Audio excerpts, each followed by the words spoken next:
Hello everyone. So for this video we're going to be going through the first assessment in an assessment briefing. Just to remind everyone, the second assessment for this unit, BSS042-3, Management and Administration of Operations, is an exam. So there won't be an assessment briefing for the exam, although there will be an entire week. So week 12 will be given over to revision. So for this assessment, it is the larger assessment on the unit, worth 60%, and it is a written report in the form of a formal business report based on a case study. The assessment brief itself, the document, is up on the Brio shelves, so please do look through that either before or just after watching this video to make sure you're familiar with everything that needs to be done. So before we move on and look at the assessment in detail, I just want to point out a few things. Number one, the assessment length is 1,800 words in total, but you should be aware that 300 of this total word count needs to be given over to a reflection. We're going to look at the reflection and what's required in the reflection as well during this video. But so that leaves 1,500 words for the main report itself.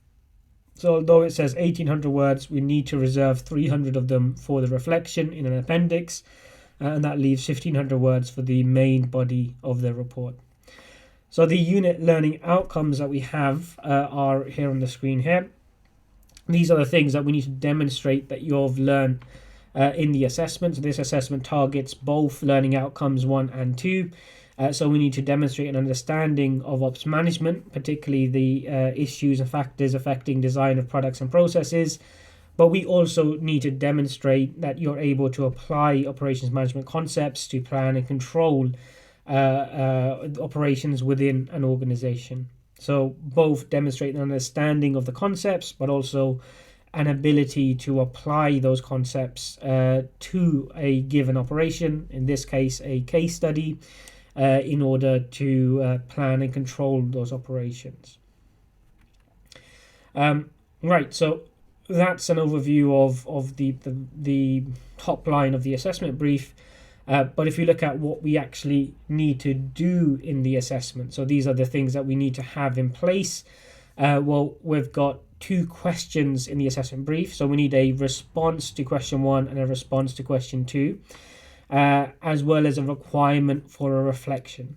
So if you're able to deliver a coherent response to both questions and you're able to include a reflection, then you've got the foundations for a good assessment and therefore a good mark.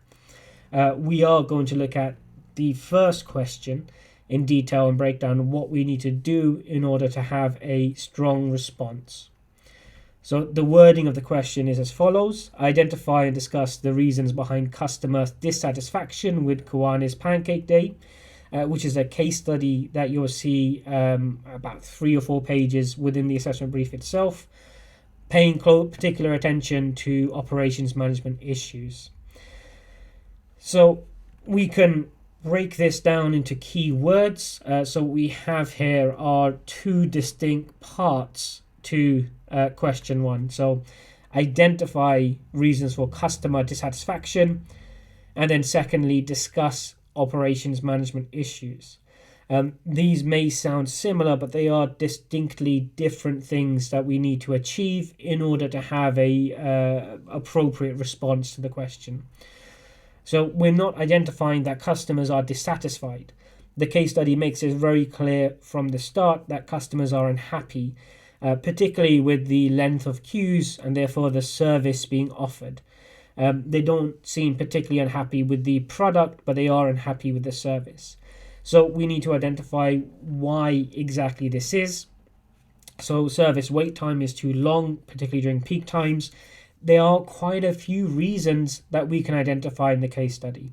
So while we don't expect you to be exhaustive, remember we are limited by the word count. For example, in the assessment is only 1,500 words to address both questions, but we do expect a fairly nuanced understanding. So we do want you to be able to identify a range of reasons. So there are quite a few reasons underlying why wait time is too long. So if you're able to identify a couple of the major reasons, you're off to a good start. So that's identifying some of the key reasons, but we also need to discuss the operations management issues. So what we mean by this is, so if you've identified that, for example, capacity management is a problem, so they're unable to manage demand, let's say, and there's too much variation in demand, well, then we need to apply appropriate operations management concepts to this to discuss it in a comprehensive academic way. So that means bringing in elements from capacity management, which is the topic for week 6, which will also be up shortly, but also you can look to the textbook for advanced reading if you want to read ahead, as well as volume, variety, and variation in demand. So we can look to the 4 V's, and you've got reading and concepts to apply from the core text there as well. Another thing, a good place to start will be process mapping, which we're going to use to address question 2. So as well as just identifying the reasons within the case study themselves, which are expressed deliberately in plain language. So the case study is not written in a way that's already broken down and analyzed using operations management theory. It's expressed in fairly plain, straightforward language. So you can identify these kind of plain, straightforward reasons for dissatisfaction, but we need to then also apply operations management concepts, models, and theories. So appropriate operations management terms need to be understood and applied in order for us to really demonstrate our understanding of the issues from an operations management standpoint. So those are the 2 distinct things that we need to achieve in question 1. Now, if we do the same thing but for question 2, we look at it and we'll break down the key terms in the question. The wording of the question is: give justified recommendations to improve operations processes. Use a process map to demonstrate how your recommendations could be implemented. So we do the same thing. We find that there's a number of key terms here, and we can identify 2 distinct things that we're asking or we're being asked to do. So the first is give justified recommendations to improve operations. And the second is to deliver a process map to demonstrate the implementation of our recommendations. So if we start with just justified recommendations, so the reason why the wording is justified recommendations, we don't want abstract or isolated recommendations. The recommendations have to be within the scope of what you're asked to do, which is to improve the existing operations. So you could look at a case study and say, well, this is not appropriate. What a recommendation would be to move it into a professional pancake store, or move it into a indoor facility with an extensive kitchen. Those would be recommendations in that there's a thing you'd recommend the Kiwanis organization to do, but that isn't improving their operations. That's moving to an altogether different operation. Same way you could advise them, or just outsource the cooking of the pancakes and just get a supplier in and put an order in from a supplier. Again, that's not improving the operation. You're just replacing it with in that example, you're outsourcing the operations function altogether. So we need to stay within the scope of what you're being asked to do, and that is to improve the existing operation. So the existing operation is that the organization themselves are cooking in a particular facility, in a particular place, and that's what we want to improve, not change the operation wholesale to a completely different mode of working. And also they need to be justified, so they can't be completely disconnected. So what we need to do here, and the tip here, is that you need to connect your recommendations to the issues you've identified and discussed in question 1.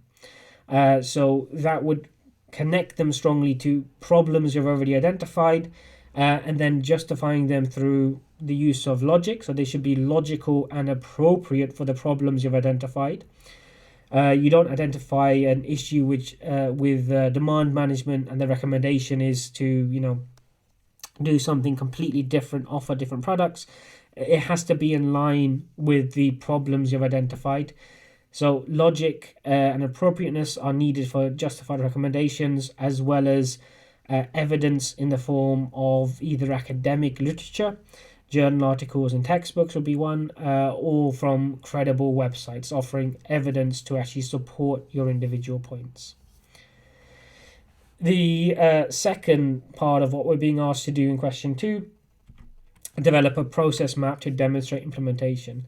Now, in your seminar activities for weeks 4 and 5 in the unit, you guys are doing something which is fairly similar to this assessment. You're being asked to identify a service process that has issues and user problems or dissatisfaction, and design an improved process map. So you should have some hands-on experience by the end of week 5 in developing process maps. You also should be presenting this in week 5 as well in the seminar. So you should be familiar with the fact that it takes quite a bit of time to actually develop and present a nice, clearly laid out process map. It is absolutely not something you can whip up in 15 or 20 minutes. So you really shouldn't leave this the last minute. It is the last thing that you're being asked to do in the main body of the report, but it is a fairly significant undertaking. It is something that you need to think through. You need to present it in a very clear way, and that does take a bit of time, a couple of hours or so. So don't leave this at the last minute. Do give yourselves enough time to develop a good process map. And the process map is to demonstrate the implementation of your recommendations.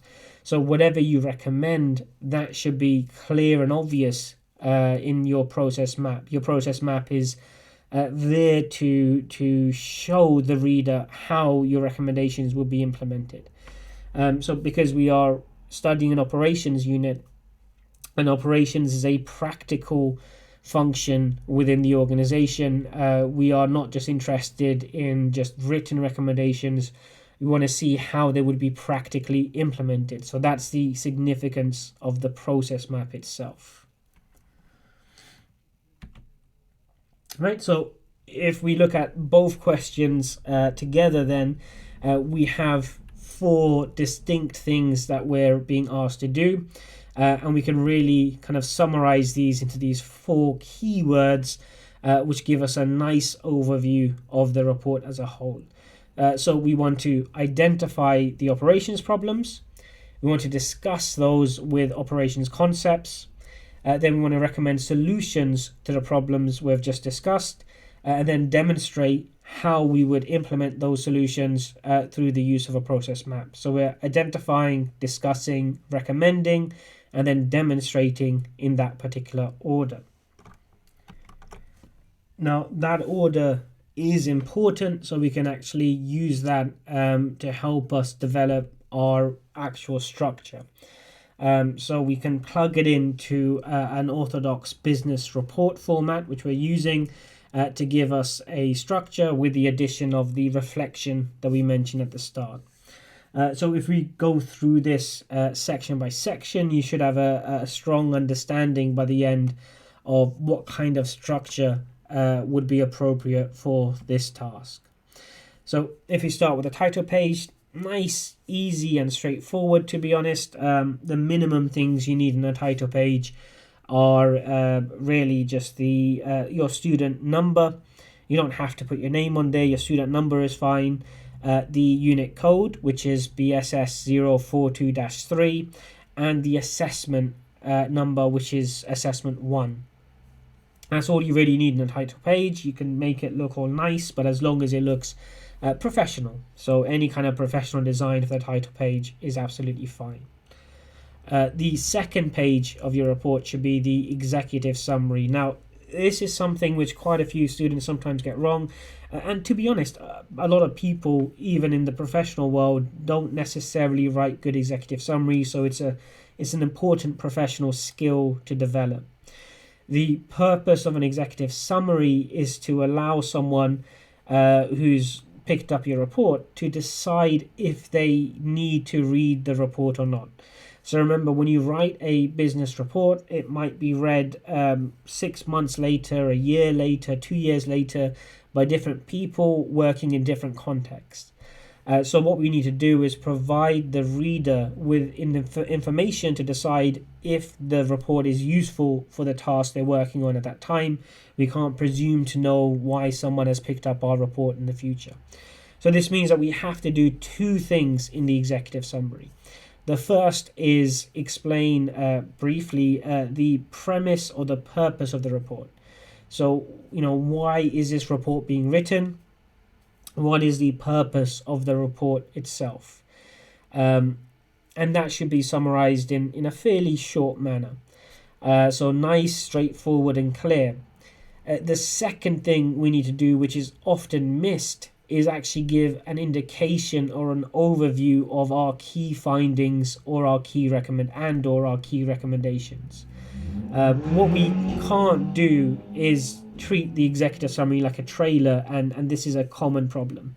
It's very frustrating for someone to pick up a report and read an executive summary which says this report will do this or this report will give recommendations, but not give any indication of what those recommendations are or give any indication of what the key findings are. So that's forcing the reader to then actually go through the report to understand what the key findings or what the key recommendations are, and that's the opposite of what an executive summary should do. An executive summary should present that information up front.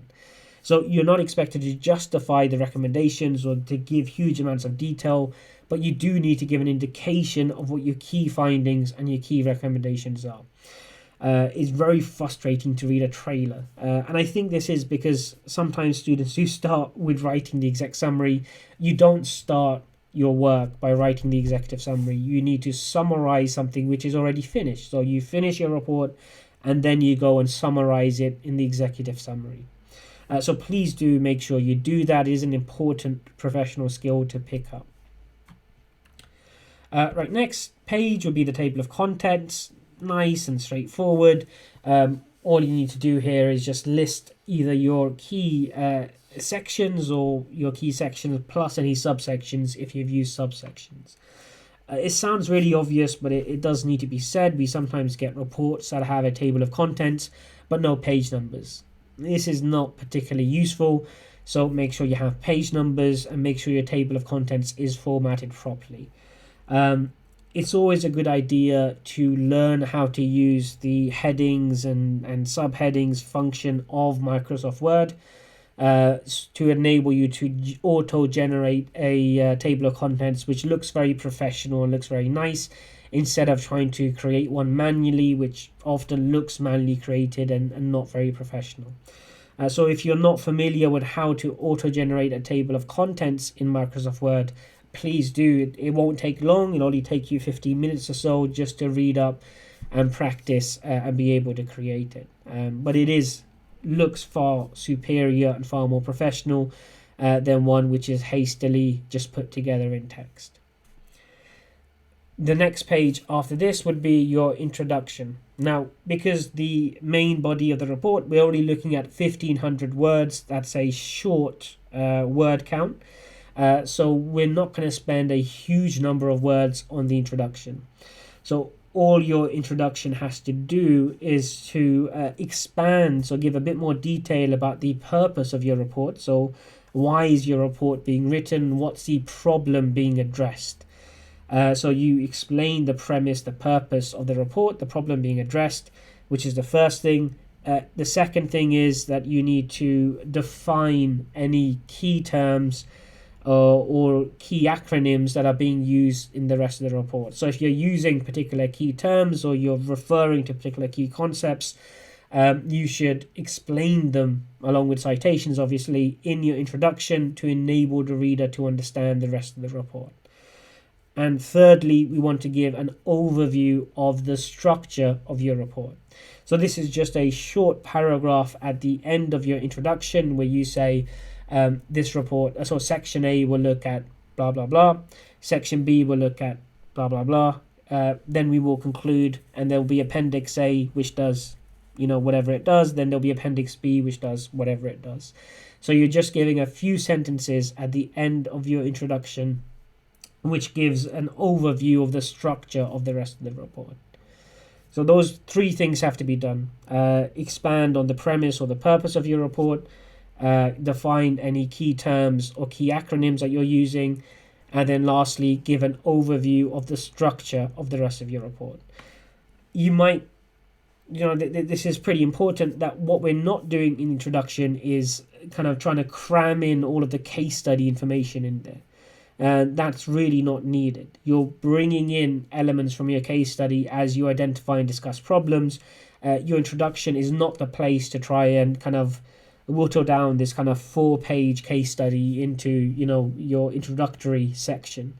So don't put any of that kind of case study information in there. You need to explain what problem the report is addressing, but that can be done in a summarized form in a very short way. So we're looking for a nice, short, clear introduction to try and keep us on track. You want to use as many of those 1,500 words as possible in your main sections rather than your introduction. So as long as you've done those three things we've mentioned, your introduction will be absolutely fine. So the next, the page after this will be section A, which is the operational issues at Kiwanis Pancake Day. The suggested title, you can use whatever meaningful title you prefer.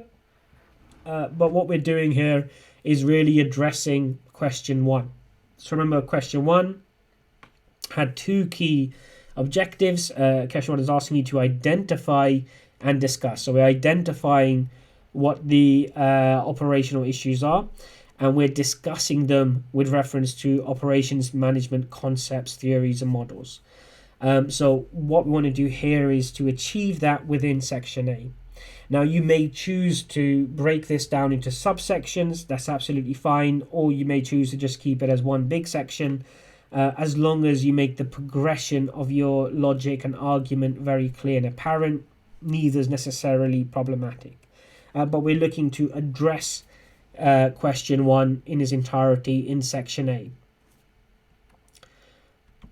What we would then move on to is looking at section B. So section B is partially fulfilling a response to question 2. And I say partially because we also have an appendix where we have the actual process map itself.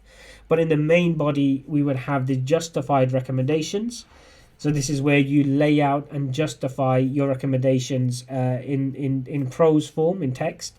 Remember, justification in this case means justifying through the use of logic. So they should be logical, coherent, and appropriate, considering the issues you identify in section A. And they should be backed by evidence from either academic textbooks, from academic journal articles in the academic literature, or from credible websites. So that would form your justified recommendations. And then you can also discuss your process map at the end of section B.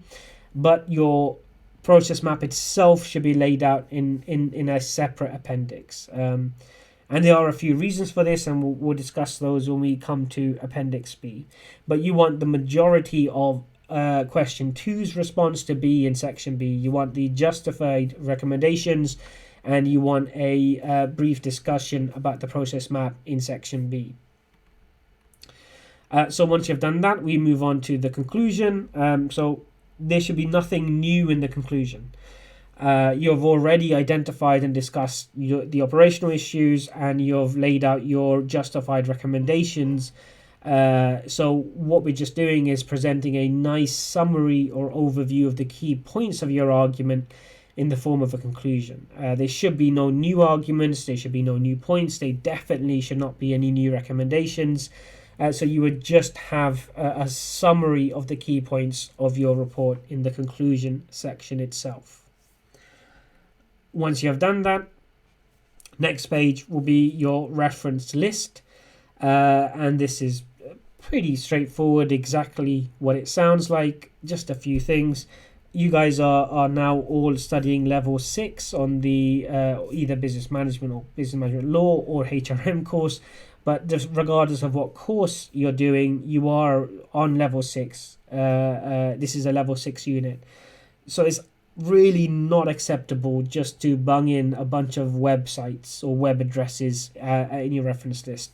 Your reference list does need to be formatted properly. So this is Harvard URB formatting, and it needs to be arranged alphabetically. It needs to be presented properly. It often takes a couple of hours at least to sort your references out. If you're going to leave your references to the end, that's fine, but make sure you give yourselves enough time to do the references properly.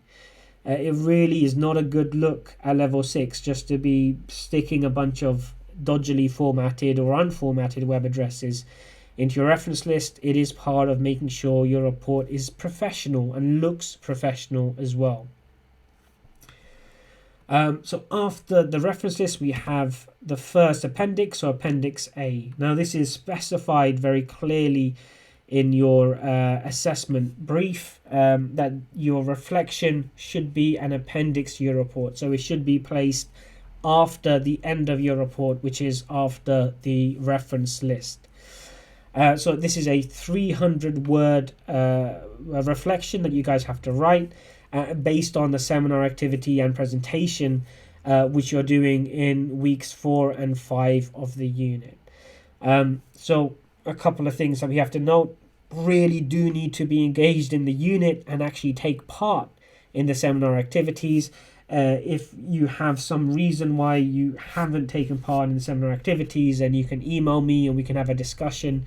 But you really do need to take part in it, unless there's a very good reason why you haven't. It is part of the mark scheme, and it is part of the requirement for this assessment.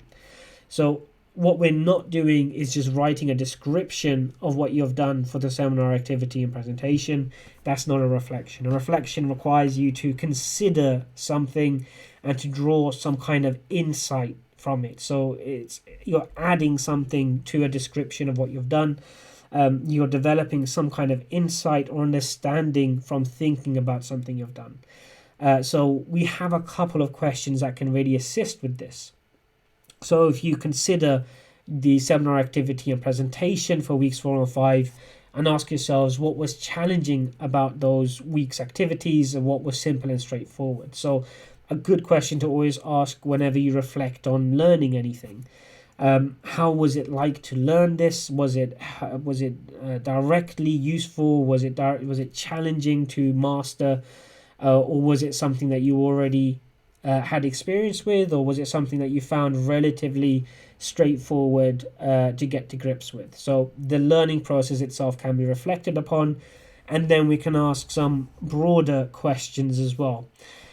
So you're learning something not without context. So you're not just going to a random class at university and doing some activities. You're actually learning something as part of a program of study.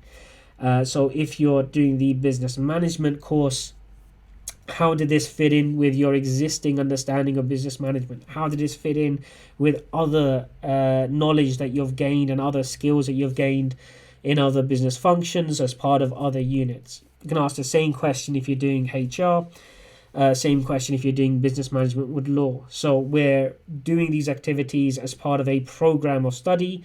So we should ask, how did it fit, or how does it complement or contradict or challenge our existing knowledge that we're building up as part of our program of study? So how was it challenging? Was it different? Was it something that's not quite a natural, organic fit with our thinking and our learning in other units? Is it something which you can see being useful in the future? So these things will help you develop some insight from the activities themselves.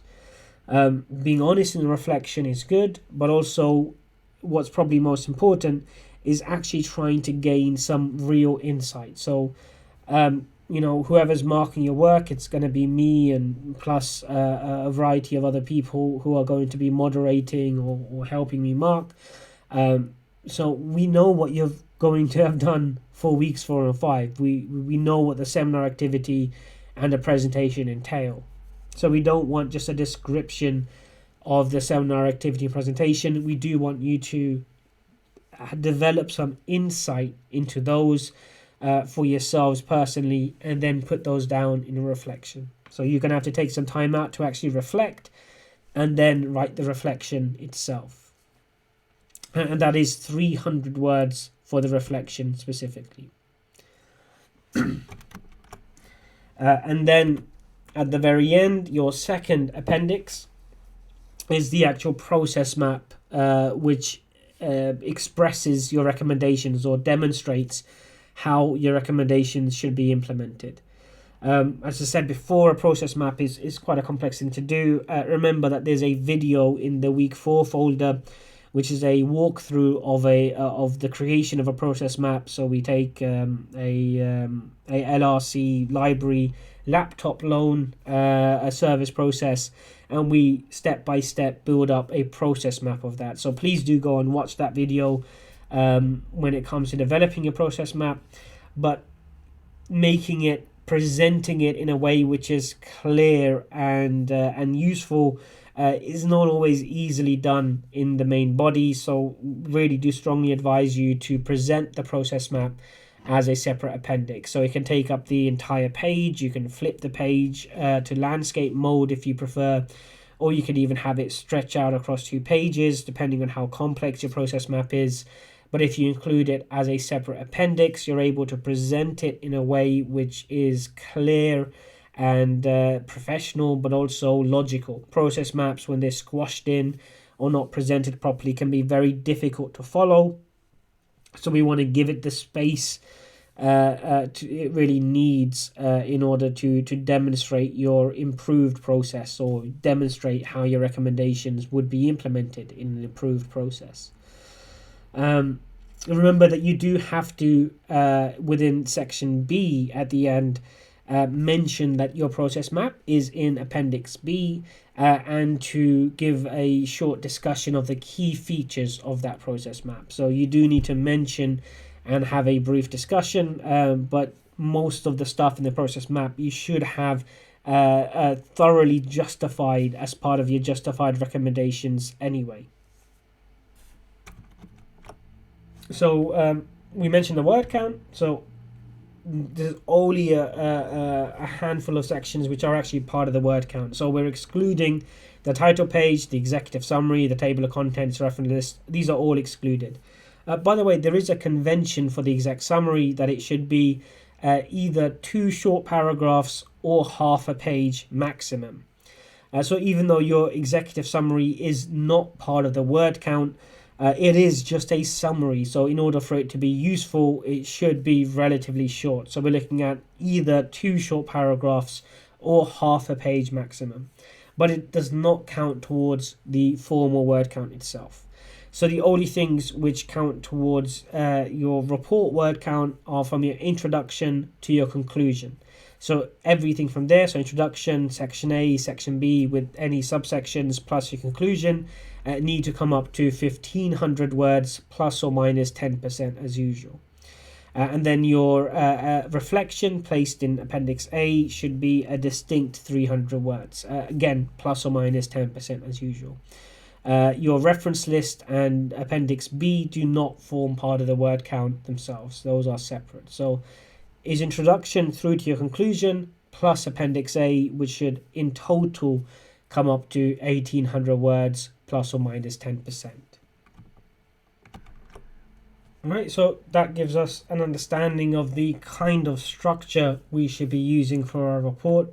I do just have some tips, skip backwards, regarding the business report itself. So just some things that we really do need to bear in mind. So it should be professional quality in how it's presented.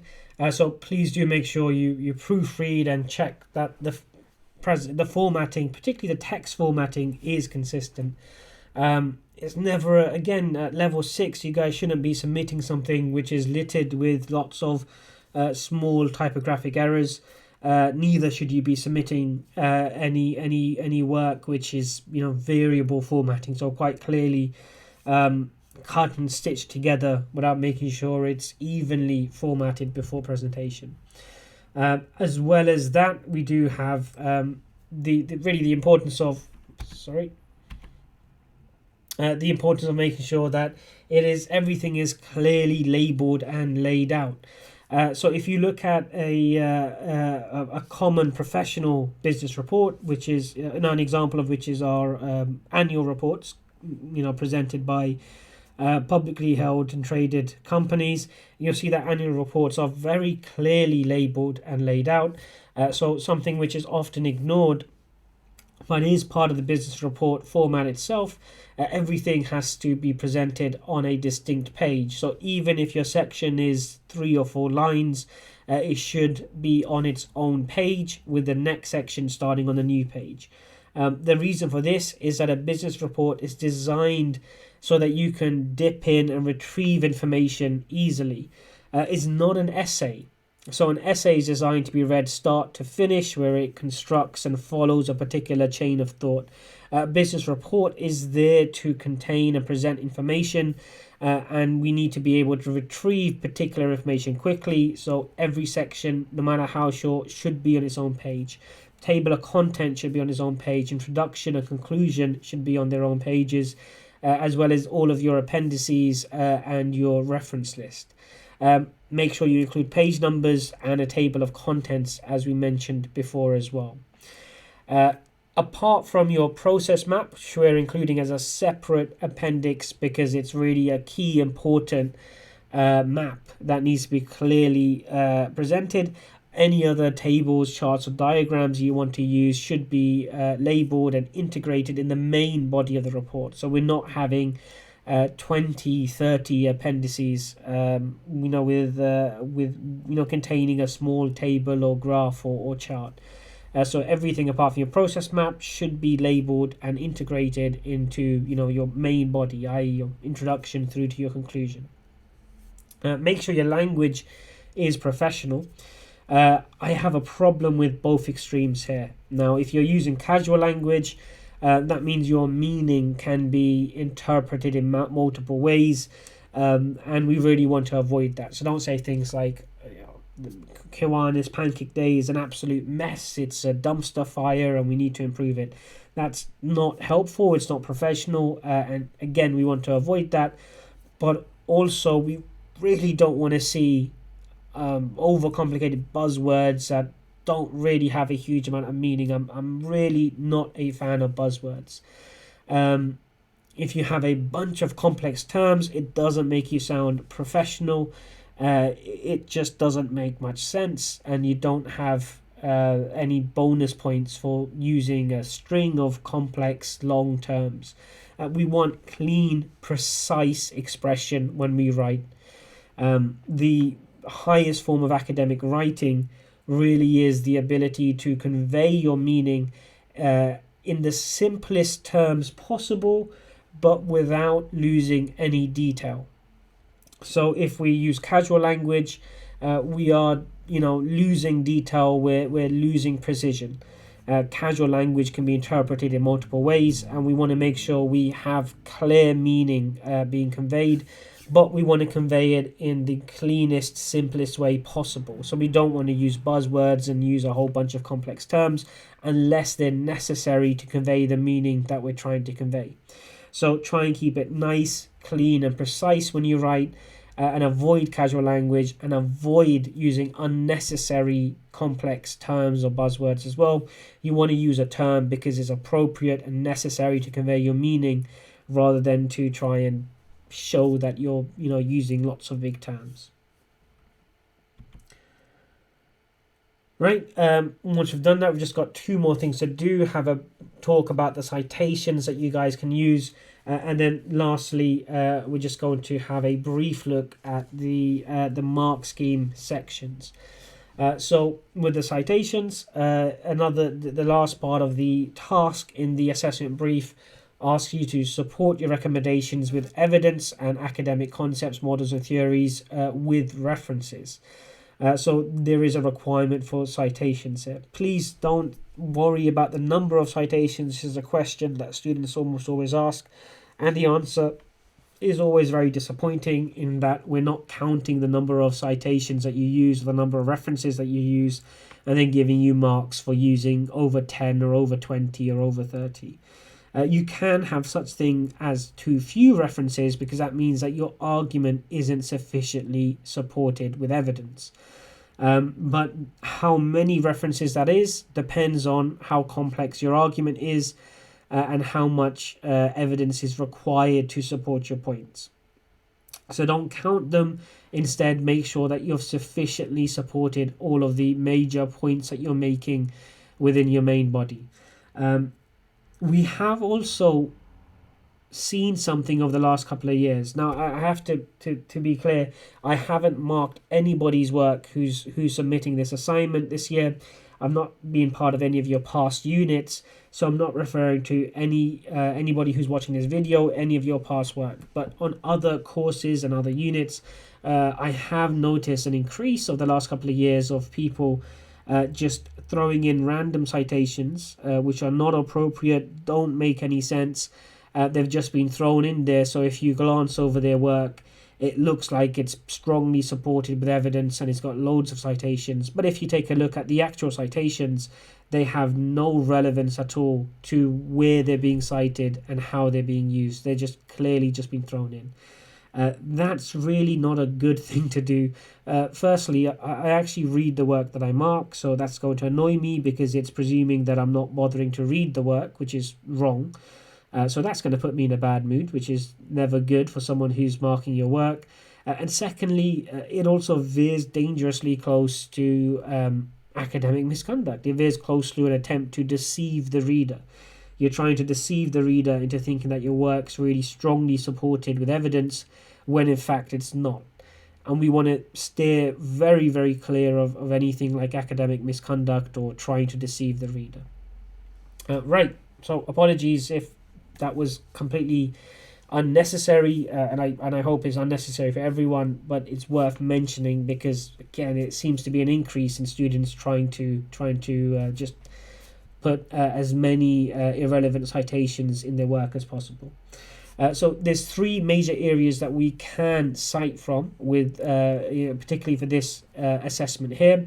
So we have citations from the core text. So our core text is Nigel Slack's Operations Management, and other textbooks which are included in the reading list, as well as textbooks that you find through searching the online library or the physical library. We can have citations from the academic and literature, which is by and large the journal articles which are relevant to the topic, as well as citations from credible websites. We need to use these citations where they are appropriate, and there are clear areas where a citation from one area is appropriate and others wouldn't be. So if you're defining or exploring a key concept or key term, the textbook or other academic textbooks would be the best place to do so. So if you're defining what is capacity management, what is process mapping, all of these key terms or key operations management concepts, go to the textbooks to get your citations for those.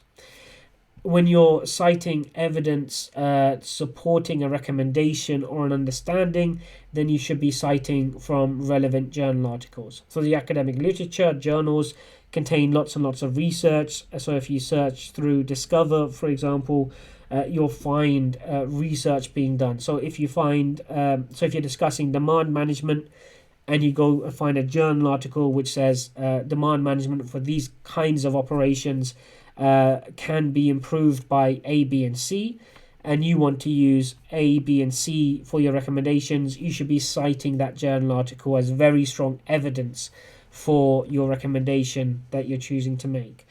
So those kinds of citations should be coming from journal articles. In addition to this, you can also find citations from credible websites, which may bring in, so Harvard Business Review is also a good place, a credible website that can present some interesting evidence for a particular way of understanding a concept you're discussing or a particular recommendation that you're putting forward. So that would be absolutely fine. So that would be a credible website and an appropriate type of citation to use. Theconversation.com is another really good website which will present lots of useful information as well as useful evidence for particular understandings or particular recommendations. So that's absolutely fine as well. What we don't want to do is start using website citations for everything. That's really not a good look. I have a particular issue with citations for definitions from businessdictionary.com. You have access to credible, quality academic textbooks. You do not want to be going to businessdictionary.com to reference a definition. A, it's lazy, and B, businessdictionary.com is not a great source of specialist knowledge for operations management. It's a very generalist site. It's not a particularly good site. It's not a particularly credible website, and there's no need for it. You've got a core academic text in Slack. You've got lots of other textbooks. You've got other things on the reading list. So there's absolutely no need to go and just grab anything and everything from a website there. So if we go back to our 4 major areas, we can just assign what kinds of references we'd expect for each of them. So when you're identifying your operations problems, you're going to be probably citing particular Opsman terms or concepts. Cite those from the core text or another credible academic website. Please not dictionary.com, businessdictionary.com or businessballs.com, or Investopedia is another common one. That's not really a good citation for this kind of thing. Secondly, when you're discussing the operations concepts, again, you'll want to go and support them with strong academic citations where possible, because you're actually applying these concepts to issues in the case study. So again, textbooks and the literature, if needed, would be a good place there. When you're recommending solutions, now, especially when it comes to those 2 sources, or things like The Conversation or things like Harvard Business Review, going to a credible website is fine. But you want to either use credible websites or from journal articles, the academic literature. Wikipedia, and I really do love Wikipedia. I think it's a wonderful project for humanity. But Wikipedia allows for anonymous edits, so we're unable to evaluate who actually is writing in Wikipedia. Unlike, for example, in a credible website or a newspaper, you're able to see the author. We don't know the authors of Wikipedia. And also Wikipedia is constantly changing, so it's not appropriate for any kind of academic citation. If you want to use Wikipedia to build an understanding of something, then follow the references at the end of the article, and you can use those usually for citation, but please do not cite Wikipedia. Same thing goes for Investopedia, Business Polls, or whatever other sites are in vogue. And then lastly, when we're demonstrating with a process map, you really want to have a brief discussion of the utility and importance of process mapping. So again, academic citations from the textbook and so on would be the best kind of citation when you're completing this part of the task. Right, this video has gone on for a long time, so I just want to quickly finish by looking at the mark scheme. Now, the mark scheme is detailed with examples of what you'd expect for each section, so whether it's a third, a 2-2, 2-1, or a first. So please do go and read the mark scheme in detail. It's included at the very end of the assessment brief. But we can see the breakdown of the marks. So we have 35% for application of course concepts, models, and theories, including the use of academic literature specifically. 35% for the quality of your recommendations and how that's integrated into the discussion and conclusion. So that really covers both question 1 and question 2. So your response to question 1 and question 2 will form 70% of your grade overall. We've got 15% for your reflection, which is in Appendix A. And then, again, your last 15% for the coherency of your writing, the structure, presentation, and referencing. All right.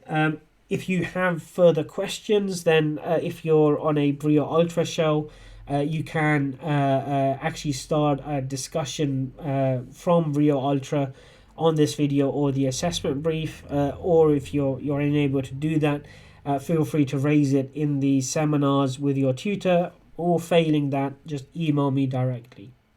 Take care, everyone.